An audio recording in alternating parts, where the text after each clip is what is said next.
Henrijs Novaks bija Lielbritānijas pilsonis, 18 gadus vecs, kuru nodūra sihu vīrietis, bet, kad policija ieradās notikuma vietā, viņu saslēdza roku dzelžos, neklausījās, kad viņš teica, ka viņam ir nepieciešama palīdzība. Šis ir par valsti, kurai ir apnicis, ka tai baro melus un izturas pret tās iedzīvotājiem kā pret otrās šķiras pilsoņiem, lai gan viņi ir apvienotās karalistes sākotnējie iedzīvotāji. Tātad, vispirms, katram no jums, malači, ka nepalikāt klusi, malači, ka atnācāt. Henrija slepkavība ir tas, par ko esmu runājis 20 gadus.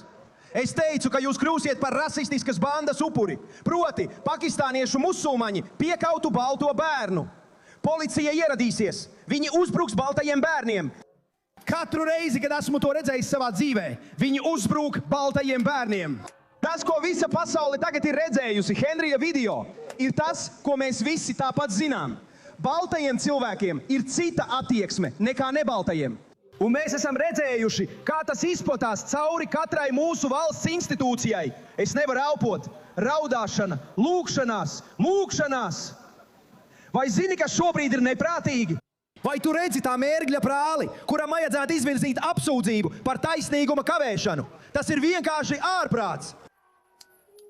Par ko viņš šeit runā, ir tas, ka Henrijs Novaks, kad viņš mīra, teica: es nevaru elpot, mani sadūra, es nevaru elpot. Viņš to atkārtoja 9 reizes.